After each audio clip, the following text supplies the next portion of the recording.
everybody, it's Anna. Time for our final card in this week's tarot story. So we close the week with the Three of Wands reversed. So the number 3 connects to growing momentum, means things are starting to move, pick up pace. Wands are connected to the element of fire. So they're about feeling inspired and confident and impassioned. And I love this card as the final card in this week's tarot story because it answers the challenge that's coming up in the rest of the other 2 cards. And that is, are we looking for our ships to come in? So here we've got this guy. Turn it upright. There's a fella at the seashore. And this happens because at the 2 of Wands is where you're kind of dreaming what you want to do. You're letting your passion get stronger. You're really getting excited. You're letting this excitement build within you, this energy, right? And at some point, the energy builds enough that it moves from, is it potential into momentum, into, there's another word for that. There's an actual physics word for that. I don't know what, from potential to movement.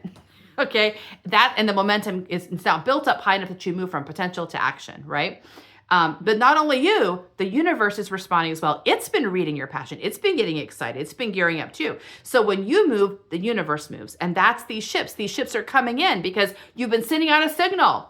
And the universe is like, I hear you. Here you go. Here are your ships. And the guy's at the seashore because he's watching for those ships to come in. He's looking for where the universe is acting on his behalf, where it's resonating with his purpose so that he can agree to that partnership and move forward in these new opportunities. This card came to us reversed. And I think that actually connects to the challenge that I see, especially from yesterday's card, which was the 5 of Pentacles. So the 5 is the challenge point and the Pentacles are the physical realm. And the challenge of the 5 of Pentacles are the poor people walking in the snow barefoot, walking by a church. And the challenge of that card is, are they going to look up and realize there's a place of sanctuary and support right next to them? And if they do see it, are they going to ask for help? That's the challenge. To meet the challenge of the 5 of Pentacles, you have to look up from your own feet, give up doing it on your own, and realize there's help available. If you learn that, if you can learn that lesson at the 5 of Pentacles, then you're learning the lesson of letting yourself be helped. You learn the lesson that this journey is not going to be completed on your own merits alone. It's not about independence. It's about co-creation. It's about letting yourself be supported and loved. And that's actually probably one of the hardest challenges for me and for most of my clients, is learning how to agree to that lesson. And the 3 of Wands reversed kind of connects into that as well. Do you know the universe is acting on your behalf? If you don't know it, you might miss it. The ships might be there, but you're not at the seashore. You're still at home trying to figure out how you're going to strategize your way forward instead of looking for how the universe is already working a strategy on your behalf, right? So again, this card is about us recognizing we are here as agents of the universe. We're not here as independent. We are independent creatures sort of on the planet, but we are also agents of the universe. We're here to do a piece of work. We're here to bring a bit of magic onto the planet. We've agreed to do this. The universe wants us to do this. We're working together, and the universe is helping us make this work.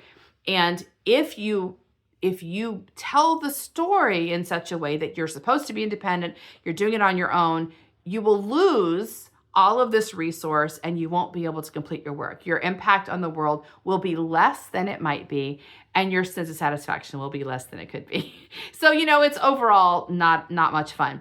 But to get to that manifestation, we have to agree to the vulnerability. That's the problem, right? Like, accepting love, receiving love means letting your guard down, letting this energy come in for you.